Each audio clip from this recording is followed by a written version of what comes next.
Hello, everyone, and welcome to a brand new episode of the Tech Your Business podcasts. Today on the podcast, we'll talk about a topic we've not touched yet, and that's the topic of data visualization. One thing, probably about me and probably about almost everybody, it's easier for us to consume data when it's visual. So, like for me, I'm a visual learner. I relate more with pictures than with texts. And I'm sure that's the same thing with a lot of other people.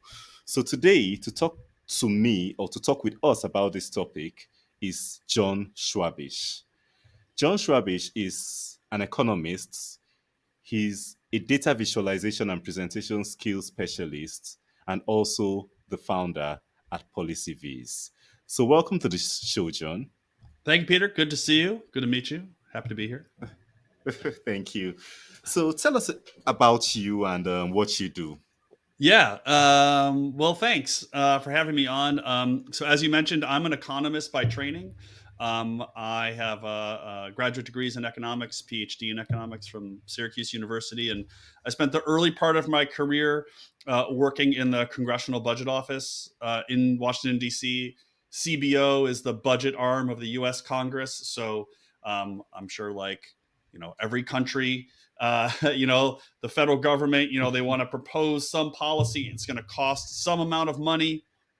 CBO in the US is responsible for telling Congress how much that's going to cost. And so that's sort of Hmm. the goal of the organization. And I spent 9 years there. I spent most of my time working on issues around nutrition policy and immigration policy and social security and those sorts of things. Um, and kind of late into my tenure there, I got a little frustrated by what I think probably most of your listeners have the same frustration, which is like things go out and no one pays attention to them or just kind of feel like they Hmm. disappear, right? And I kind of felt like we were running into that. Like there was a lot of other organizations and places that seemed to be getting more attention. And so I started thinking about how we might improve just kind of to your point, like people are visual. Like I think even if you're not, if you wouldn't call yourself a visual learner, I think we are all visual creatures. And so I think we just weren't doing a good job in the visual sense of things. And so I started exploring how to do better and kind of stumbled into this whole field of people thinking harder about making better graphs and charts and dashboards and PowerPoint slides. And there's like a whole world out there. And I started teaching and started writing and started doing some trainings. And so I left CBO and moved to a nonprofit research institution based in DC, which is called the Urban Institute. We do research, economic, social policy research around a whole wide variety of areas. And there I still do research, mostly in nutrition areas or in the US. And then also sit in the communications department where I do trainings and I build tools and I just help people make better graphs to get to your point, like for visual learners and for everybody, just make that information easier to find, easier to understand, and easier to implement in practice. Hmm. Interesting. So, what inspired you to pick this as your focus?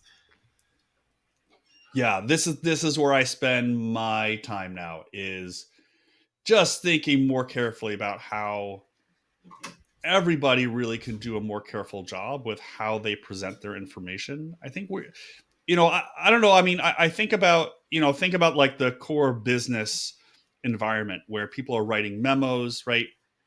And it's a lot of memos, a Mhm. lot of text, um, a lot of sort of PowerPoint slides that aren't really intended to be presented, but rather to be sort of used as a document. And how can we bring the most important piece of information to the top so that people can see it right away and they can use and act upon it? And so that's where I'm spending my time, is thinking about better ways to help people see data and then act upon it. And like Hmm. I'll just say, like, my experience has often been, particularly when it's like in the private sector business world, is analysts know that the briefing book or the reporting book that they're making for their boss is insufficient, because the boss goes to, the manager of some division goes to the manage the page for their division and they find like the number that they've always looked at, but there's this number, on 3 pages earlier that's really important that's getting missed. And so because it's like 40 pages of tables, it's not easily digestible. It's not easy to see. It's not easy to find like this number is really important. This number is we're really doing poorly or we're doing really well in this Hmm. sector. And so being able to communicate your numbers and your data more clearly and more effectively is where I think there's a lot of power to improve how we actually do our work. We find just, we make insights, we find discoveries, we help our customer base, we help each other by thinking more visually and communicating that kind of, that better way. All right. So, from your experience, what are some tips you have for a business to, like you said, and like we all know, having these walls of text and large documents, a lot of times they never get read. So, Yeah. so what are some Yeah. tips you have for maybe a business presenting their information in a better and easier to consume manner, visually? Yeah, if I had to boil it down to a few things, I would say one is when you are producing a graph or a chart or a diagram, think about telling people what they should learn in the graph. So you think about, we'll just take something easy. We'll just make a bar chart, right? We'll have a dozen bars on this bar chart. Instead of saying, let's take something easy. Let's just say, revenues across our 12 divisions in this quarter. Instead of just making that the title, revenues across 12 divisions in Q4 2023. Instead of making it that descriptive title, tell people what they should learn out of the graph. So you might say, revenues in the, whatever, the African division or the European division, we're up by 43% in Q4 2023, right? You actually tell people what they should learn out of the graph, because there is some evidence that people do read titles in the graphs and they read labels in the graphs.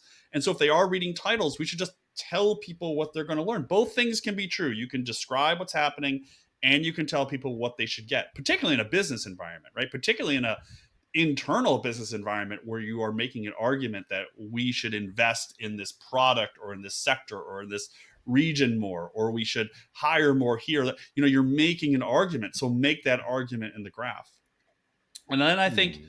the other thing I would say, before we were to get way down the wormhole of different graph types and all this stuff, the other thing I would say is there are a lot of data visualization tools out there.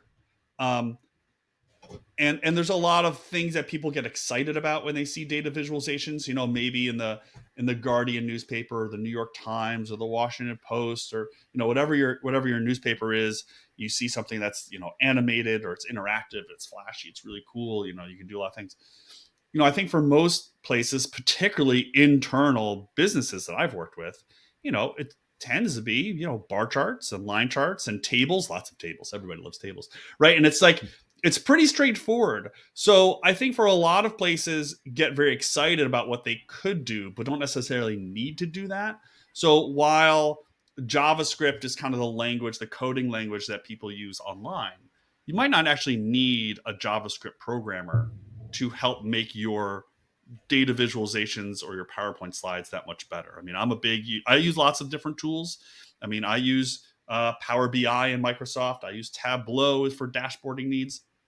I do the R programming language if I want to make really nice maps, but I'd say probably like 75, 80% of my work is just done in Excel. Like I just use Excel for most of my stuff because, even though I've sort of figured out how to bend the rules of what you can do in Excel, most of my audience, right, my readers and my colleagues like bar charts and line charts and some other scatter plots and bubble charts. That's primarily what I need. And so I would caution folks in any organization, whether it's private sector or public sector or whatever, to not over engineer the solution. Right, you don't need to hire a whole team necessarily. You don't need to buy expensive tools necessarily. It's they're all just tools, and whatever works for your solution is the best tool. There's lots of people who will say, never use Excel. Excel makes bad graphs, and PowerPoint makes bad slides. They're still just tools, right? And so I just caution folks about sort of over engineering a solution when maybe Excel or Google Sheets or some other online tool will be sufficient to solve your particular challenges. Hmm. There is one topic I talked about previously where I said that app can be an Excel sheet, and that just takes your second point. Don't over-engineer the Yeah. solution. That's after tell the people what they should learn from that graph, and those 2 points make a lot of sense. Mm-hmm. So you've been working with businesses in visualization, telling their story, presenting their numbers, and everything. What are some success stories you've had over the course of your career doing Yeah, this? that's a really good question. So the story that I like to tell, kind of this is at like the very beginning when I realized data visualization can have an impact, is I was working at CBO. We were writing one of our big reports that we have to deliver to Congress every year. And it's always like 150, 175 page report with all the graphs and all the tables.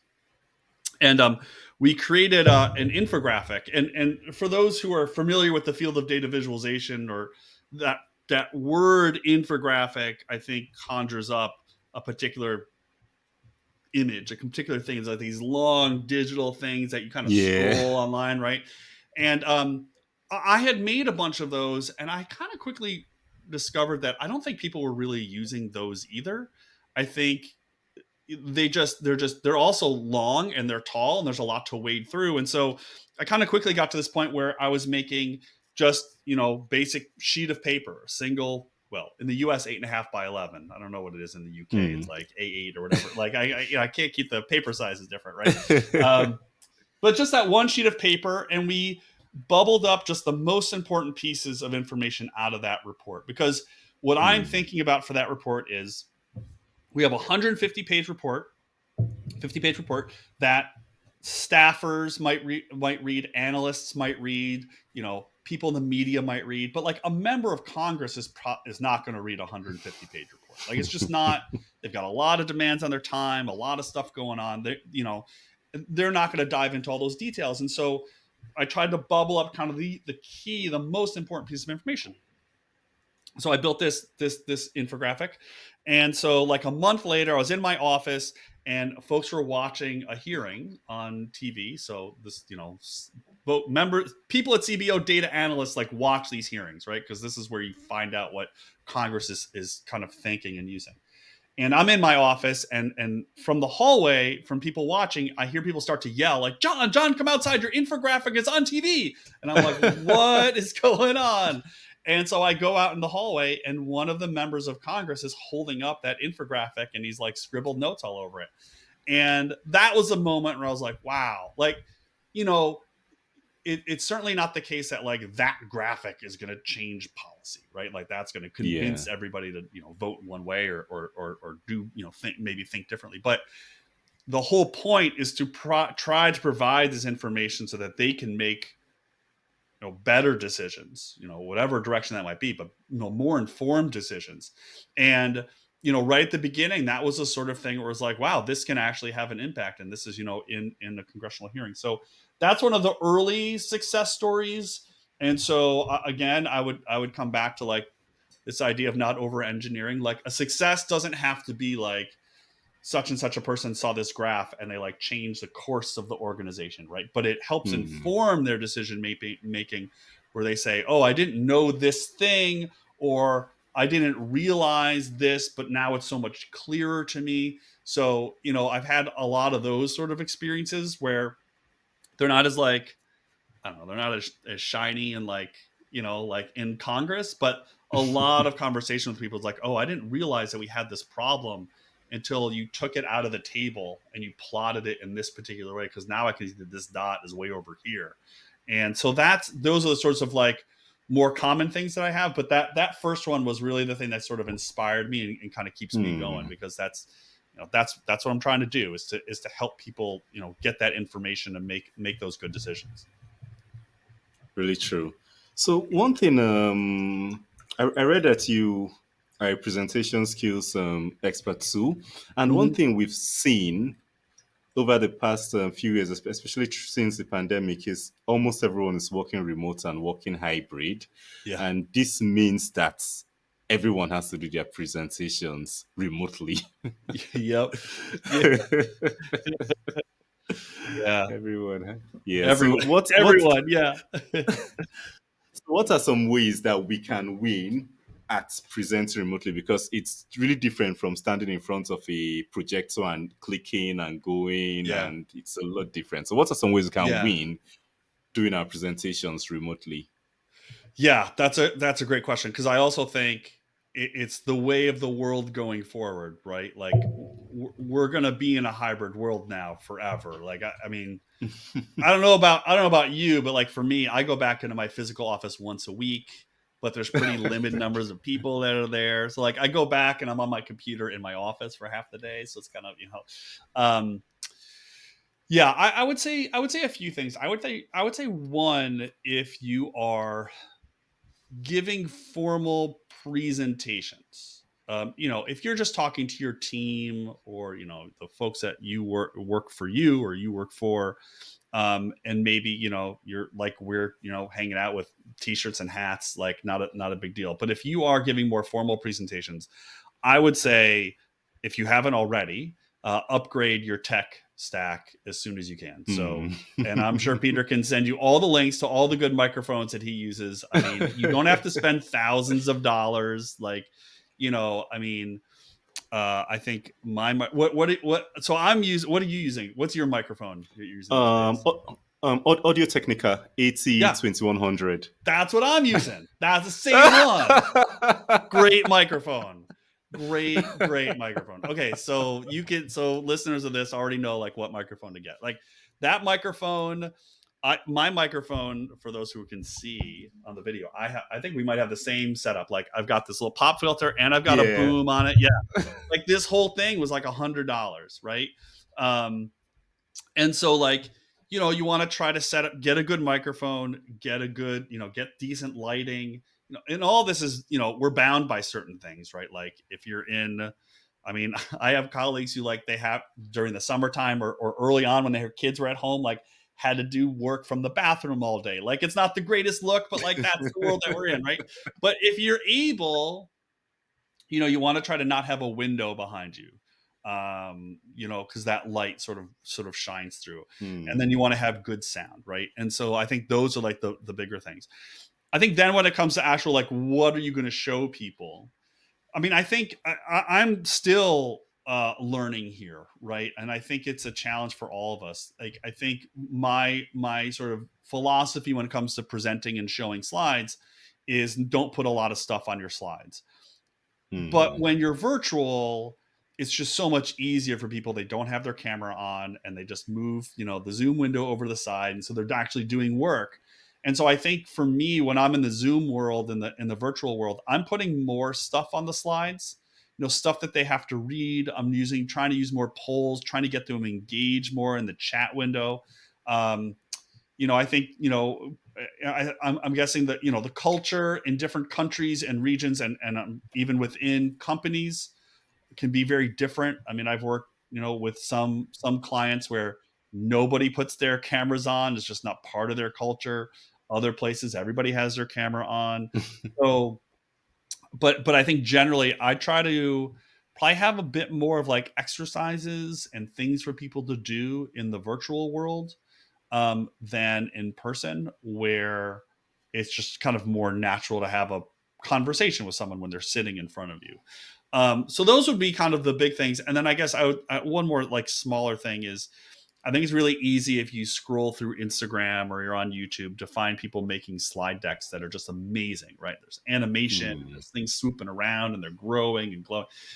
And they look very cool, but keep in mind that oftentimes they don't work well on Zoom or on whatever virtual platform you're using, because while that thing is spinning very nicely and smoothly on your machine in front of you, it has to go through the internet to the other person, and it usually comes out kind of choppy. And so I try to Yeah. avoid all that like swoopiness, in my presentations virtually, because it rarely works out well. So I think at its core, it's the same principles apply to good presenting, which is to remember that a presentation and a written document or a written report are just fundamentally different ways that we communicate, right? A conversation versus here's a thing for you to read, they're just fundamentally different. But I think there are some different strategies to use to kind of try to engage people in the virtual setting that we don't necessarily have to do in person, because I just think people are more likely, or put it this way, less likely to kind of look down and be working in front of you while you're speaking. But in the virtual world, turn your camera off, the speaker can't see me, it's okay, I'm just going to go do my personal here. So, yeah. Yeah, those are some really interesting tips and really things we can implement to make our presentations, especially on Zoom online, better. So Yeah. while I was looking at your profile and everything, I saw you've written a couple of books. I think about three, if I'm right. So Four actually. four. Wow. Four. I've been busy, man. I've been busy. Wow. I really should get some tips for getting a book out because I've not gotten one. just keep writing and don't ever look up, right? That's it. Yeah. Yeah. So to tell us about your books, I think our audience will be interested in Yeah. that. Yeah. So the first book is on presentation skills. So that's kind of what we were just talking about. I mean, that was published in 2016, which feels like a lifetime ago, right? With the pandemic in between. So it didn't have a big focus on the Zoom world, but basically everything we just kind of talked about, how to make good slides, how to be effective at standing in front of an audience and speaking. So that book, Better Presentations, was focused on that skill of presenting better. And then I had two books that came out kind of almost back to back. So I edited a volume, kind of took the lead and edited a volume called Elevate the Debate that was co-authored with some of my colleagues at the Urban Institute, that takes a broader look at communication skills. So there's a chapter on how to use social media, a chapter on how to write well, how to talk to reporters, how to build a strategy. So sort of a broader approach to communicating. And then my last two books, which are on the shelf behind me because I've got the whole CNN set up here. So Better Data Visualizations came out in the spring of 2021. That is my like in-depth look at data visualization. So that book starts with sort of best practices and strategies to create effective graphs. And then the meat of the book is really talking about a whole wide array of graphs and charts and diagrams that maybe you've never heard of before. And I argue that some of those graphs can be better at communicating data because they are objectively just better ways to show the data in some cases. And sometimes they're more engaging, which, sometimes you just need to grab attention. And then there's the latter section on that book that talks about table design and talks about how to build a style guide for your organization so you can make better looking charts and graphs. And so that book is really like, I kind of view like the textbook of the classes I teach and the workshops I give. So that's sort of like, that goes into all the detail. And then the most recent book came out in May of this year, is Data Visualization in Excel. Like I said, I use Excel a lot of the time. And so I wrote a book on how to push the boundaries of Excel, right? So Excel, I think, is great. Um, it is limited in the fact that it's a drop and drag click based tool. And so it has this drop down menu of, however many graphs are in there. Some of which you should never use, like all the 3D stuff, you should just ignore. Don't make that stuff. But there are ways to bend the rules and to push the sort of boundaries of what the defaults in Excel will let you do. And so the book is really a step-by-step guide to doing that. And there are accompanying files that you can grab and download to make your own graphs, and they kind of build out templates for you. But the book is a step-by-step guide, and I tried to make it so that even if you've never opened Excel before, you can get this book. It'll lead you into the beginnings of what Excel looks like, what it does, some core formulas that I think are important to working in Excel, and then creating more than 25 different types of charts that sort of push Excel beyond what I think it was kind of intended to do. And so those are the four, and that's all I have energy for these days. So I'm stopping there for now. So that's what I've got. Yeah. That's nice. Yeah. Hopefully you can get them off Amazon. Mm-hmm. Yeah, Yeah. Amazon, your favorite publisher. The latest one was published by CRC Press in the UK. So, yeah, wherever you get your books, you should be able to get a copy of them. Nice. All right. So talking about Excel and tech, what's some tech you use in I know you mentioned some things earlier like Power BI and co. So what's some Mm-hmm. tech you use in managing your business, managing your clients, and managing yourself that you really like? Yeah. So it's an interesting question because I've been sort of debating with the change in the social media landscape how I need to change my business approach because I use or have used Twitter for a lot of my marketing and for my connecting with clients, and since Twitter's fundamentally changing, I think that's going to need to change. So I've moved my newsletter over to Substack. So I've been Hmm. using Substack now, which has been for me has been great. At the moment, my newsletter is open. It's not behind a paywall, and so that I think has been really helpful. And I've been trying to figure out how to do a better job of engaging with readers. Right? I mean, I think that's why Twitter was so great. You could bring people in. So I think that's Yeah. that's that's been a challenge, and I think things are going to sort of change in that way. Um, I've got my own podcast, and so we talked about the microphone tech stack. So I have a separate tech stack for that, and I do farm some of the work out to help me. So I have a sound editor and I have a transcription service that I use to do all that for the podcast.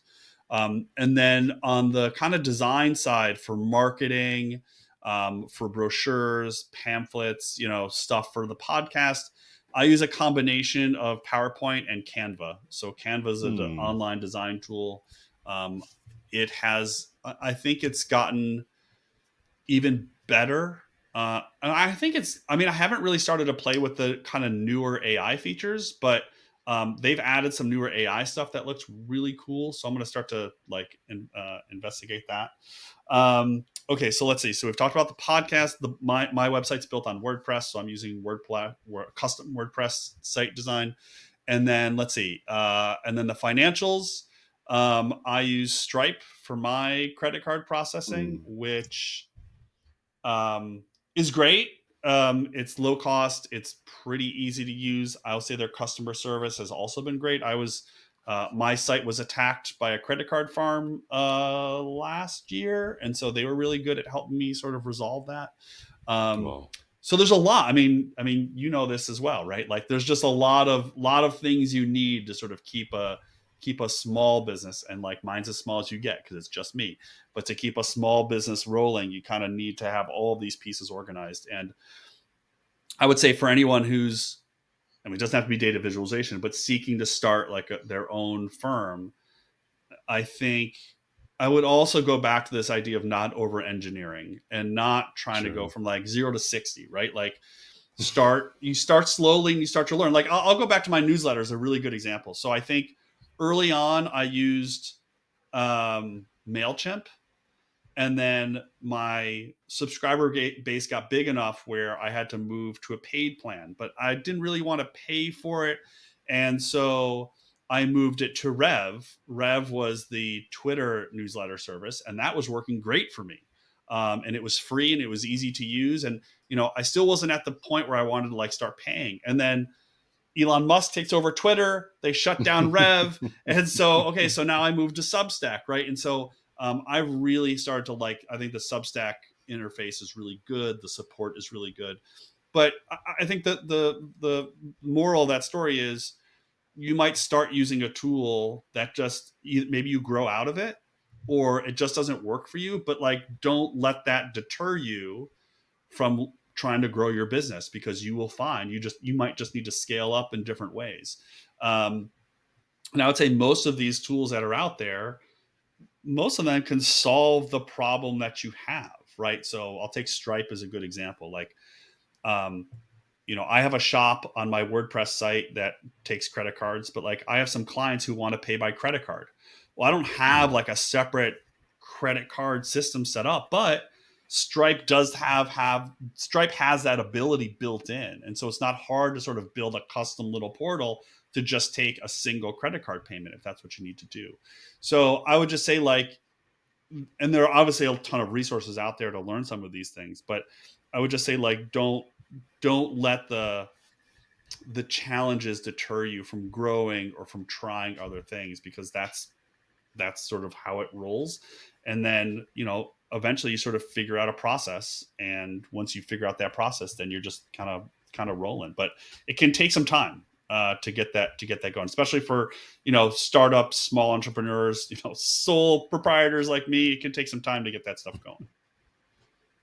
Really true. All right. So you've been running Policy Viz for, I believe, a decade now. Mm-hmm. So if you were to meet your younger self back in 2013 and you were to give your younger self one piece of advice, what would you tell young John? Ooh, that's a really good question. Whew. Well, uh, I would say in about 7 years, there's going to be a huge pandemic. So buy stock in masks. And no, um, what would I say? That's a really, really good question. I would say probably if we're just focusing on the business side, let's just focus, because I think there's a lot of, like, exercise more, right? Like that'd probably be Yeah. one. Like, but like on the business side, I think I would say, um, invest more in getting help rather than trying to do it all yourself. Hmm. Which when you're young and you're new and you're starting out, you have cash flow constraints, and you don't want to spend a ton of money, hiring other people, but it does make your life easier, and ultimately the product is better, right? Like, instead of editing the audio, just take an easy one. Instead of auditing or editing the audio on your podcast, you just hire someone to do that, right? True. I've never tried to transcribe my own podcasts, because then you have to listen to yourself, which, as a fellow podcaster, I'm sure is just painful. But, like, you know, yeah, right. Like, I'm never going to do that, but, like, hire someone to do the transcription. And so I think that's the big ones. Like, don't be afraid to ask people for help. I mean, I have found throughout my career that people are always willing to share the things that they have learned, and the good ones, the good people will share their mistakes with you, Hmm. where they have fallen down. I mean, that's always a good sign of a good mentor or a good teacher, is they want you to succeed, they want you to surpass them, but they'll help you learn from their mistakes. And so I think that would be the big thing, is to branch out and to let others help a little bit more, rather than sort of taking it all on myself. Hmm. Interesting. All right. So, is there anything you'd like to share with our audience? Maybe something I've not asked about, but you feel they would find value in knowing? Well, I think there are a lot of ways when they think about visualizing their work. And we've talked about not over engineering, thinking about some of the tools that they can use. And I would just share a couple of other tools that they might consider. So there are lots of uh, you know tools that you can go out and buy, right? You can pay for, but I'll just share two that I think are really good, that are online tools that are primarily free, that I would just recommend. So the first one is called Data Wrapper. It's from a team out Hmm. of Germany. They have a very robust free version of the tool. It's browser based, so everything's in the browser. So you wouldn't want to use, like, proprietary data with it. But you can create some really nice embeddable interactive visualizations with Data Wrapper. And the other one is called Flourish. Flourish is similar to Data Wrapper in a lot of ways. There's more of a focus on animation and that sort of thing, and it is wrapped within the Canva ecosystem. But those are two Hmm. tools that I like, that I think people can pick up pretty quickly and pretty easily. Um, and then, again, to think about, you can start there and then see where your successes are and where your failures are, and seek feedback and advice about where you might want to go next. And then you might say, well, we need to have custom developer, we need to bring in a developer, or we need to, we're just going to use Excel, right, or whatever we're going to use. Yeah. But to learn from those first few things, and to branch out and try some things, and then see, get that feedback and see where you can go from there. So I think on the data visualization front, that's what I would recommend is experimenting and trying. It is a field that is rapidly changing, um, and evolving, and so I think we know the value of data, the power of data can help businesses be more successful and be more efficient, and be more profitable. And so if you want to sort of get into that stream of using data better and more effectively, I think exploring many of the tools that are out there now and seeing what works and what doesn't, and then honing in on a final solution, because there even might not be a final solution, right? Because things are going to Hmm. continue to evolve, particularly with the advent of AI now sort of coming into these tools. I think there's going to be more time and need to explore and to be flexible. So that's what I would suggest, is a few other tools for people to try out and explore as they're building out their capabilities, either individually or as part of their teams or groups or company. Data wrapper flourish. So we'll add those in the show notes so Great. Yeah. anyone can just explore. So if listeners want to reach you, maybe they want to read your books or listen to your podcast or sign up for your newsletter Yeah. or learn more about your work with you, how can they reach you? Yeah, so you can always reach me at policyviz.com. It's policyviz.com. That's my main site. They can also reach me on Twitter, or Instagram, or any of the socials. So my handle is usually J Schwabish. That's my first initial last name. Same thing on Substack. Same thing. So my DMs are open. I'm always interested in hearing from other folks working in this space, and particularly seeing what folks are doing outside the United States, because there's a lot of interesting diversity going on across the world that doesn't happen in the US, right? Like, just Hmm. real quick, like in a lot of Asian cultures, like the language is vertical, right? English goes left to right. So how does that change how we read graphs? If you're used to reading, Japanese Hmm. kanji going vertically, like, that's just an interesting thing that I'm not exposed to enough of. So always interested in hearing from folks out from outside the U.S. But yeah, my main site's policyviz.com, and you can find all the contact info on my site.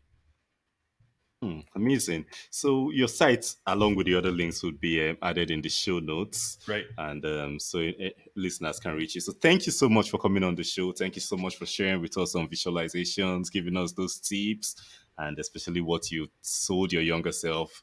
Try and seek help earlier. Awesome. Well, thanks for having me. I appreciate it. Thank you. And for the Okay. audience, thank you so much for being with us on this episode of the Tech Your Business podcast. I hope you've learned one or two things you can implement in your business and help in getting those charts, those graphs, those numbers, getting them read actually. Getting them read from this episode. So, till next week when we come back with another episode of the Tech Your Business podcast, don't forget, make your data easier and keep taking your business. Bye for now.